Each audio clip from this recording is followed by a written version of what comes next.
فرمان مصطفیٰ صلی اللہ تعالی علیہ وسلم، جھوٹ میں کوئی بھلائی نہیں، جھوٹ میں کوئی بھلائی نہیں۔ جھوٹ کے معنی ہے سچ کا الٹ۔ جھوٹ بولنا اللہ تبارک و تعالیٰ کو ناپسند ہے۔ 24 حروف کی نسبت سے بچوں کے جھوٹ کی چند مثالیں سنتے ہیں۔ اچھے بچے ہمیشہ سچ بولتے ہیں، گندے بچے طرح طرح سے جھوٹ بولتے ہیں۔ گندے بچوں کے جھوٹ بولنے کی 24 مثالیں پیش کی جاتی ہیں۔ اس نے نہ گالی دی ہے نہ ہی مارا ہوتا ہے، پھر بھی کہنا اس نے مجھے گالی نکالی ہے، اس نے مجھے مارا ہے، میں نے اسے کچھ بھی نہیں کہا، حالانکہ کہا ہوتا ہے کہ اس نے میرا کھلونا توڑ دیا، حالانکہ اس نے نہیں توڑا ہوتا۔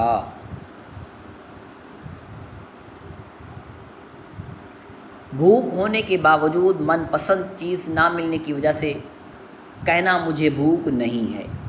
دودھ پینے کو جی نہیں چاہتا، اس لیے واش روم وغیرہ میں بہا کر خالی گلاس دکھا کر بولنا میں نے دودھ پی لیا ہے۔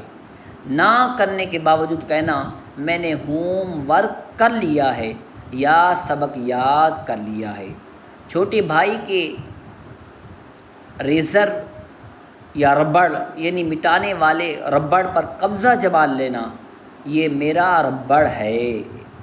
یاد ہونے کے باوجود کہنا میں نے تو بستر میں پیشاب نہیں کیا۔ سوتے میں پیشاب کر دینے والے بچے کو اگر سونے سے پہلے پیشاب کر لینے کو کہا گیا تو پیشاب نہ کیا ہو، پھر بھی کہنا میں پیشاب کر چکا ہوں۔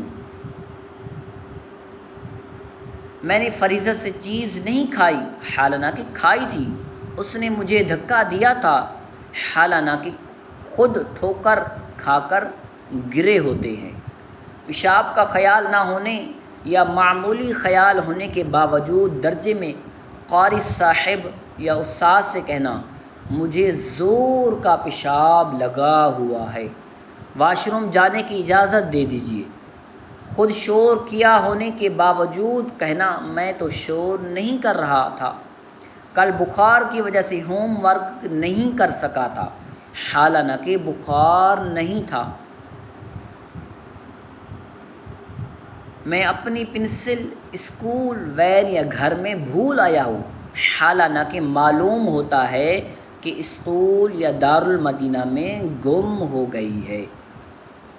رات بجلی چلی گئی تھی اس لیے سبق یاد نہیں کر سکا، جبکہ یاد نہ کرنے کا سبب سستی یا کھیل کود یا کچھ اور تھا۔ فلاں فلاں بچے نے شرارت کی ہے، میں تو بڑے آرام سے بیٹھا ہوا تھا، حالانکہ خود بھی شرارت میں شامل تھے۔ اس نے میری پنسل توڑ دی ہے، حالانکہ اپنے ہی ہاتھ سے ٹوٹی ہوتی ہے۔ یہ جھوٹ بول رہا ہے جبکہ معلوم ہے کہ سچ ہے۔ میری جیب سے پیسے کہیں گر گئے ہیں یا بولنا کسی بچے نے میرے پیسے چرا لیے، حالانکہ پیسوں سے چیز لے کر مزے سے کھائی تھی، یعنی مزے سے کھا لی تھی۔ اپنی سیاہی سے کپڑے گندے ہو گئے مگر ڈانٹ پڑنے پر کہنا ایک بچے نے میرے کپڑوں پر سیاہی گرا دی تھی۔ درد نہ ہونے کے باوجود استاد سے کہنا میرے پیٹ میں درد ہو رہا ہے، مجھے چھٹی دے دیجیے۔ معمولی سی کھانسی یا ہلکا سا بخار ہونے کے باوجود امی یا ابو کی ہمدردیاں لینے کے لیے ان کے سامنے جان بوجھ کر زور زور سے کھانسنا یا ان کے سامنے اس لیے کڑھنا آ او کی آواز نکالنا تاکہ یہ سمجھیں کہ میری طبیعت بہت خراب ہے، بہت خراب ہے، یہ اعضاء کا جھوٹ ہے۔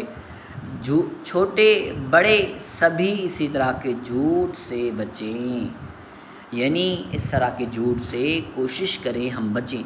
یہ جھوٹ بولنا گناہ کا کام ہے، جھوٹ بولنے سے اللہ پاک بھی ناراض ہوتا ہے، جھوٹ بولنا اللہ پاک کو بھی ناپسند ہے، اور جھوٹ میں کوئی بھلائی نہیں۔